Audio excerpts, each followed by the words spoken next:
ஆஸ்திரேலிய நாடாளுமன்றத்திற்கான 150 தொகுதிகளுக்கு தேர்தல் நடைபெற்று நேற்று முடிவுகள் அறிவிக்கப்பட்டன.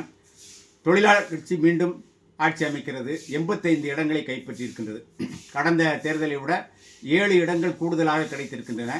எதிர்க்கட்சிக்கு 12 இடங்களை இழந்து 53 இழந்து இப்போ 41 ஆகிவிட்டது. இந்த வெற்றிக்கு காரணம் என்ன என்றால், ஆஸ்திரேலிய பிரதமர் ஆண்டனி அல்பனீசி ட்ரம்புக்கு எதிரான கொள்கைகளை பேசினார்.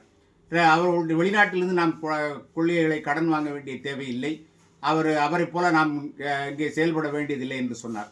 ஆனால் பீட்டர் டட்டன் எதிர்க்கட்சி தலைவர் ட்ரம்ப் போலவே அமெரிக்காவில் அவர் என்னென்ன பேசினார் அதை பூரா ஆஸ்திரேலியாவில் பேசினார்.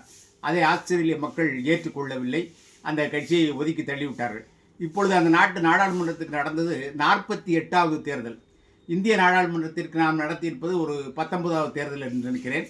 அது இந்திய நாடாளுமன்றத்தின் கதை என்ற புத்தகத்தில் நான் எழுதியிருக்கிறேன். 408 பக்கம். இந்த தேர்தலில் உலகத்திலே பழமையான நாடாளுமன்றம் ஐஸ்லாந்து நாட்டு நாடாளுமன்றம் 850 ஆண்டுகளாக தொடர்ந்து இயங்குகிறது. இங்கிலாந்து நாட்டு நாடாளுமன்றத்திற்கு 450 ஆண்டுகளாக தேர்தல் நடக்கின்றது. அமெரிக்க நாடாளுமன்றத்திற்கு 240 ஆண்டுகளாக தேர்தல் நடக்கின்றது. குறிப்பிட்ட காலயளவில் சரியாக அவர்கள் தேர்தலை நடத்தி வருகின்றார்கள்.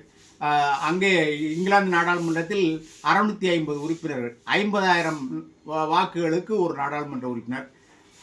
கனடாவில் 3 கோடி மக்கள், அவர்கள் 350 நாடாளுமன்ற இடங்கள் வைத்திருக்கிறார்கள். ஆஸ்திரேலியாவிலும் 3 கோடி பேர் தான் இருக்கிறார்கள். ஆனால் அவர்கள் 150 இடங்கள் தான் வைத்திருக்கின்றார்கள். இப்படி நிறைய நாடாளுமன்றம் குறித்த சுவையான செய்திகளை நீங்கள் இந்த புத்தகத்தில் படிக்கலாம். குமுதம் வெளியீடு.